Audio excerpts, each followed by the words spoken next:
It began with a knock on the door in the dead of night. A family in Moscow, sleeping peacefully, would hear the dreaded sound. Heavy boots in the stairwell, harsh voices. The father would know immediately what it meant. There was no time to pack, no time to say proper goodbyes. Within minutes, he would be gone, loaded into a black van, and driven into the darkness. By morning, it would be as if he had never existed.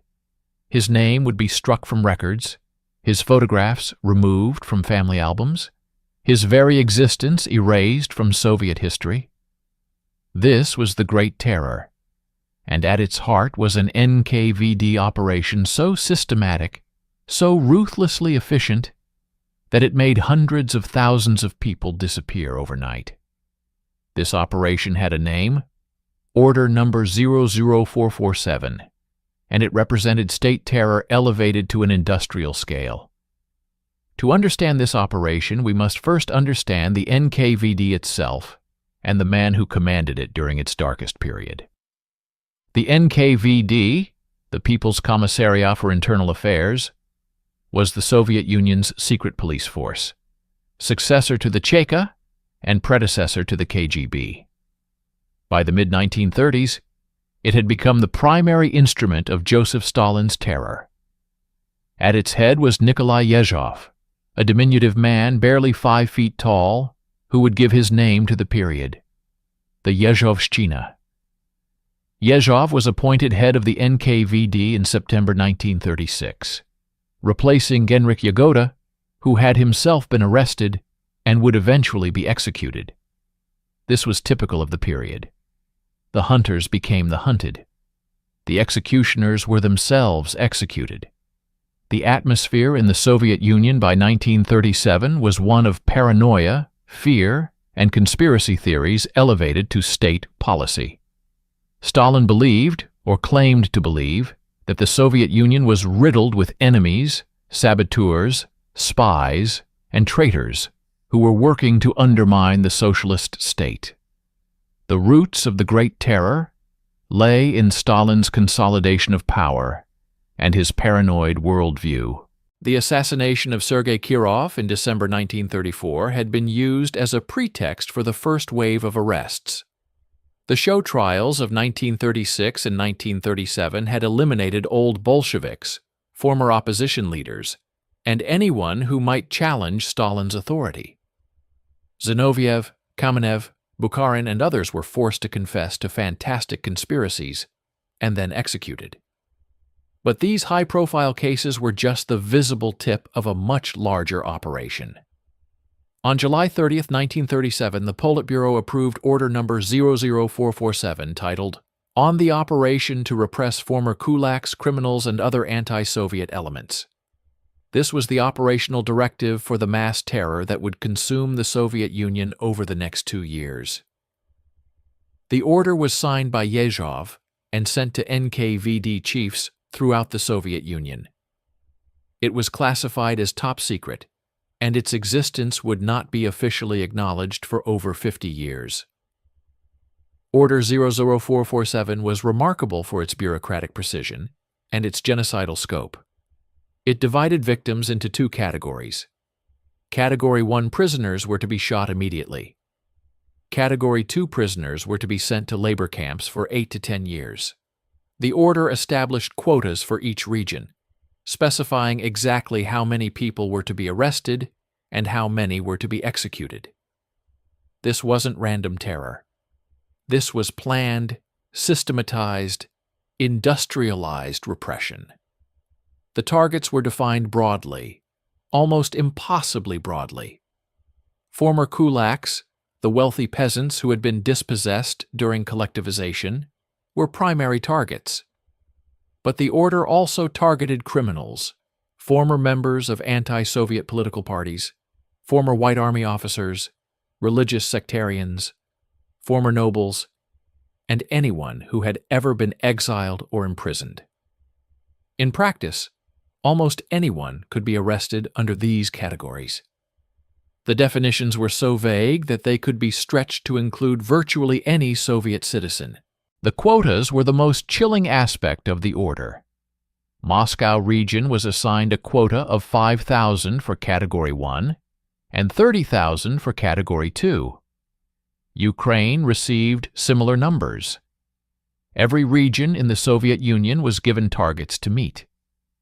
Local NKVD chiefs were expected to fulfill these quotas, and many exceeded them, requesting authorization to arrest and execute even more people. This created a perverse incentive structure where NKVD officers competed to demonstrate their vigilance by arresting and executing more victims. The operation began on August 5, 1937. Across the Soviet Union, NKVD operatives began making arrests according to prepared lists. The arrests followed a pattern that would become terribly familiar. They typically happened at night, between midnight and dawn. A knock on the door, sometimes preceded by surveillance to ensure the target was home. When the door opened, NKVD officers would push inside, often with weapons drawn. The arrest itself was quick and efficient. The victim would be told they were being taken for questioning. They were allowed to take minimal belongings, sometimes just the clothes on their back. The NKVD would often search the apartment, looking for incriminating evidence, which could be anything from foreign literature to old photographs, to letters from relatives abroad. Frequently, evidence was planted, if none was found. The family left behind faced immediate consequences. Wives of arrested men could be arrested themselves as members of families of traitors to the motherland. Children could be sent to orphanages, their names changed, their parentage erased. Neighbors would often avoid the families of the arrested, fearing guilt by association. People would cross the street to avoid speaking to the wife of an enemy of the people. The arrested were taken to NKVD facilities, usually local headquarters, or specially designated prisons. There, they entered a nightmare world of interrogation, torture, and forced confessions. The NKVD used what they called the conveyor system. Prisoners would be interrogated continuously by teams of interrogators working in shifts. The prisoner was denied sleep, food was withheld, physical abuse was common. The goal was to obtain a confession, regardless of truth. The confessions followed standard templates. Prisoners would be forced to admit to sabotage, espionage, participation in counter-revolutionary organizations, or plots to assassinate Soviet leaders. The interrogators had quotas too. They needed confessions to justify the arrests and to implicate others, creating networks of conspiracy that could justify further arrests. Many prisoners signed false confessions simply to end the torture, or in the hope that cooperation might save their lives or protect their families. The legal process was a mockery of justice. Prisoners were tried by troikas, three-person tribunals consisting of local NKVD chiefs, Communist Party officials, and prosecutors. These were not real trials. There were no defense attorneys, no presentation of evidence, no opportunity for the accused to speak in their own defense. The troikas would review cases for minutes, sometimes seconds, before rendering judgment. The proceedings were secret. Families were not informed. For those sentenced to Category 1, death came quickly after the Troika's decision. Executions were carried out by NKVD officers using pistols, typically shooting victims in the back of the head in prison basements or specially designated execution sites. The bodies were disposed of in mass graves, often in remote locations or at night to maintain secrecy. Families were told nothing or were informed months or years later that their relative had been sentenced to 10 years in camps without right of correspondence, a euphemism that actually meant execution. The scale of the killing was staggering. In the first 4 months of the operation, from August to November 1937, over 200,000 people were arrested under Order 00447, and over 100,000 were executed. The operation was supposed to end in December 1937, but it was extended multiple times. Regional NKVD chiefs requested increases in their quotas, and these were usually approved. The terror had its own momentum. What made people disappear overnight wasn't just the speed of the arrests, but the systematic erasure of their existence. The Soviet state went to extraordinary lengths to eliminate all traces of victims. Records were destroyed or falsified. Photographs were removed from official pictures. Names were struck from lists and documents. In group photographs, the faces of purge victims were sometimes physically removed, leaving strange gaps where people had once stood. Families participated in this erasure out of fear. They removed photographs of arrested relatives from their homes. They stopped mentioning their names. They denied knowing them. This wasn't cowardice, it was survival. Association with an enemy of the people could be fatal.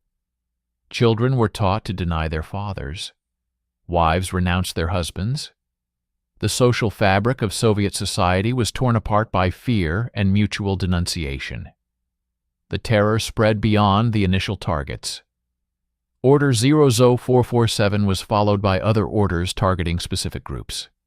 Order 00485 targeted wives of enemies of the people. Order 00486 targeted the Polish minority in the Soviet Union. Other orders targeted Germans, Koreans, Chinese, and other ethnic groups. The NKVD developed a routine for mass repression. Each operation had its quotas, its categories, its predetermined victims. The ethnic operations were particularly brutal. The Polish operation alone resulted in over 111,000 executions.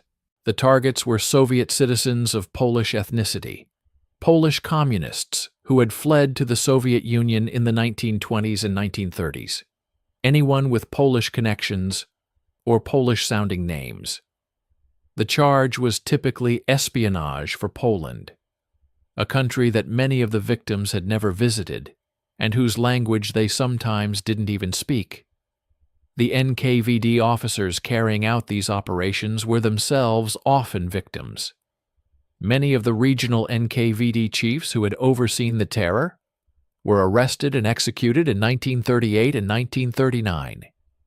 Yezhov himself was arrested in April 1939, tortured and executed in February 1940. His replacement, Lavrenti Beria, would oversee the final phase of the terror, and then use the purge of NKVD personnel as a way to shift blame away from Stalin and onto the security apparatus itself.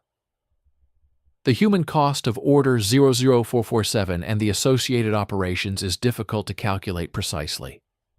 Soviet archives suggest that approximately 1.5 million people were arrested during the Great Terror, and approximately 700,000 were executed. These are conservative estimates. The true numbers may be higher. In addition to those executed, hundreds of thousands more died in labor camps, during transport, or from the consequences of arrest and exile. But the numbers alone don't capture the full horror. This was a society terrorizing itself under state direction. The NKVD used ordinary citizens as informants. Denunciations became a way of settling personal scores, obtaining someone's apartment, or demonstrating political loyalty. People denounced colleagues, neighbors, even family members.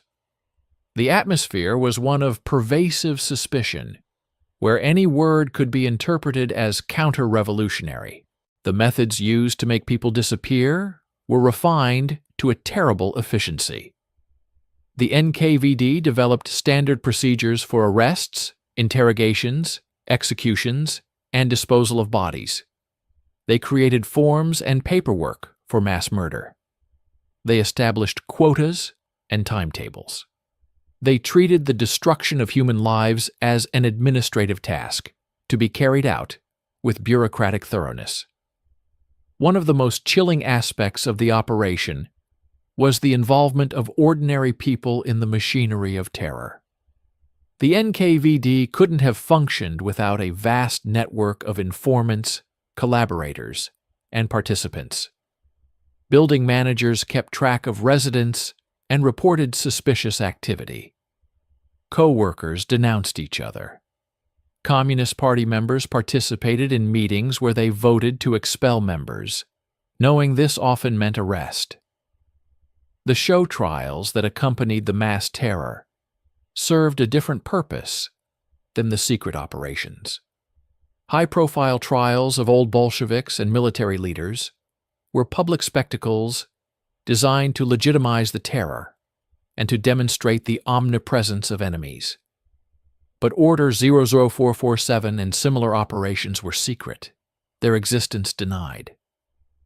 The public knew people were being arrested and disappearing, but they didn't know the scale, the quotas, or the systematic nature of the repression.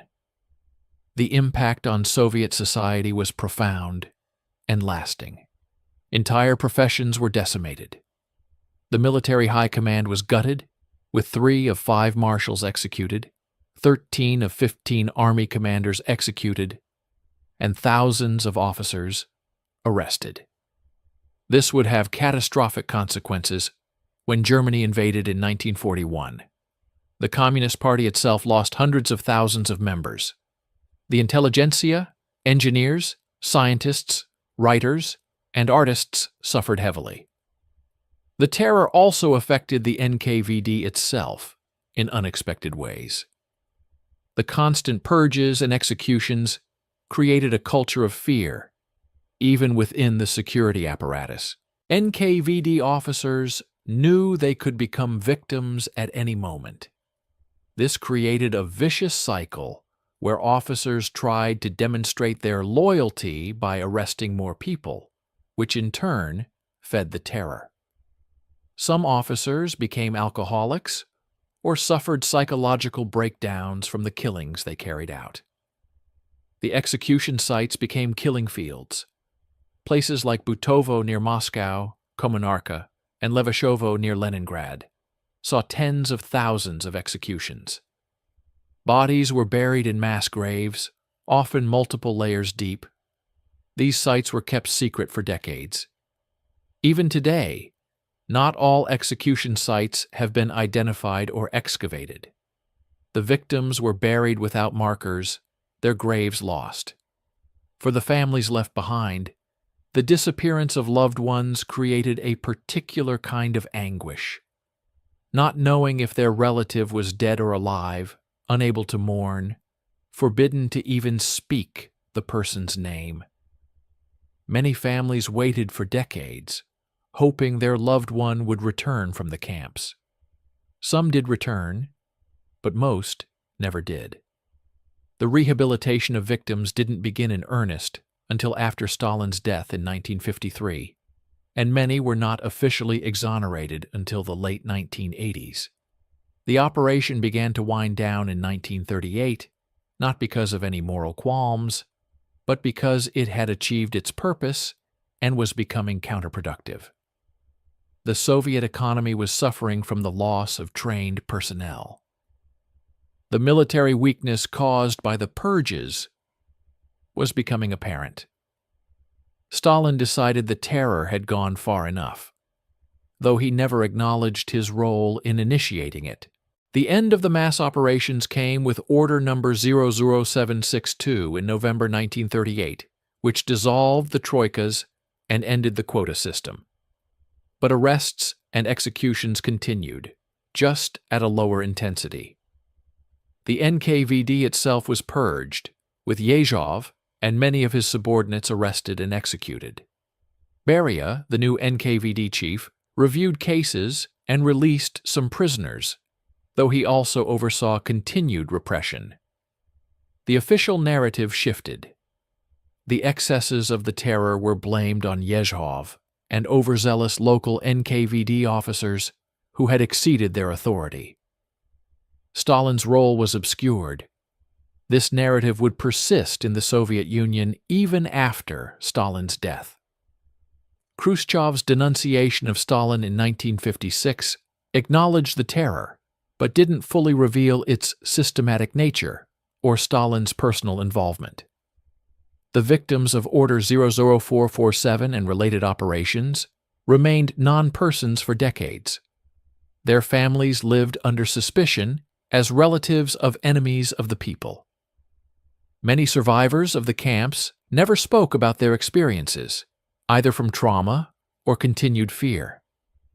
The full scale of the terror only became known after the opening of Soviet archives in the 1990s.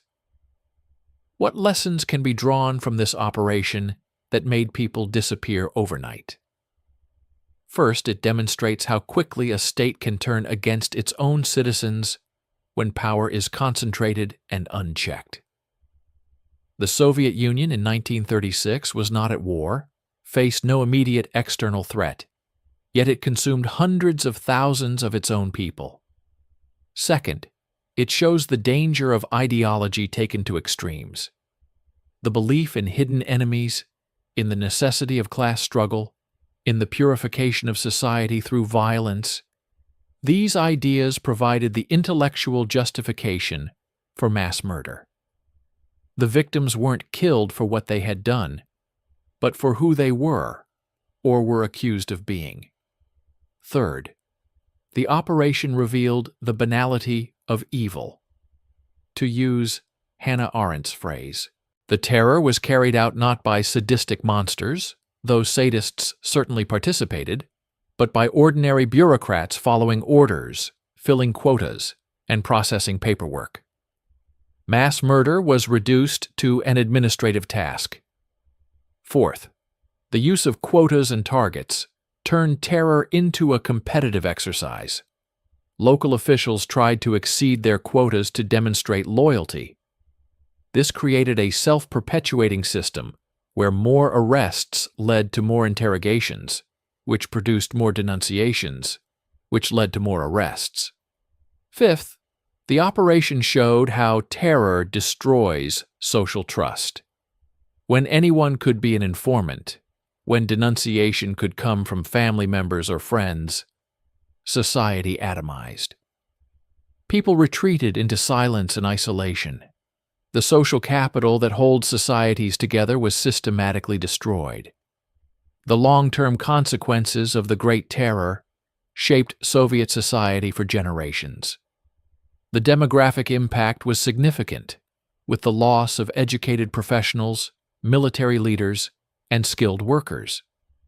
The psychological impact was profound, creating a culture of fear and conformity that persisted long after Stalin's death. The moral impact undermined the legitimacy of the Soviet system itself. The operation also had international implications. The purge of foreign communists who had sought refuge in the Soviet Union disillusioned many international supporters. The execution of military leaders weakened the Soviet Union's ability to resist Nazi Germany. The terror created a legacy of suffering that complicated Soviet relations with neighboring countries.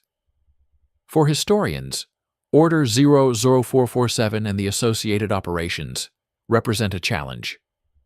How do you write history when the perpetrators systematically destroyed records and obscured their crimes?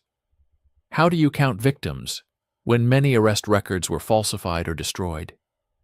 How do you tell individual stories when entire archives of personal documents were eliminated? Memorial, the Russian human rights organization dedicated to documenting Soviet repression, has worked for decades to identify victims and preserve their memory. They have compiled databases with millions of names, collected testimonies from survivors and families, and marked execution sites. Their work represents an attempt to counter the disappearance, to restore names and faces to the victims. The physical sites of the terror are slowly being recognized. Execution sites have been marked with memorials. Former NKVD prisons have become museums. In Moscow, the Wall of Grief Memorial commemorates victims of political persecution. These memorials represent a belated acknowledgement of what happened, though debates continue about how to remember this history. What made Order 00447 so effective at making people disappear overnight was its combination of surprise, speed, and systematic erasure. Victims had no warning, no opportunity to flee or resist. The arrests happened so quickly that people vanished before their communities could react. And the erasure of records and memory meant that even the fact of their existence could be questioned. The operation also worked because it exploited human psychology. The suddenness of the arrests created shock. The secrecy created uncertainty. The threat of guilt by association isolated victims' families. The use of forced confessions created false validation for the arrests. The whole system was designed to break resistance and normalize the terror. In the end, Order 00447 and the Great Terror represent one of the darkest chapters in 20th century history. An operation that made hundreds of thousands of people disappear overnight, that turned a state against its own citizens, that industrialized murder and systematized repression. The victims were teachers, engineers, farmers, workers, party members, soldiers, parents, and children. They were disappeared not for anything they had done, but because a totalitarian system required victims to sustain itself.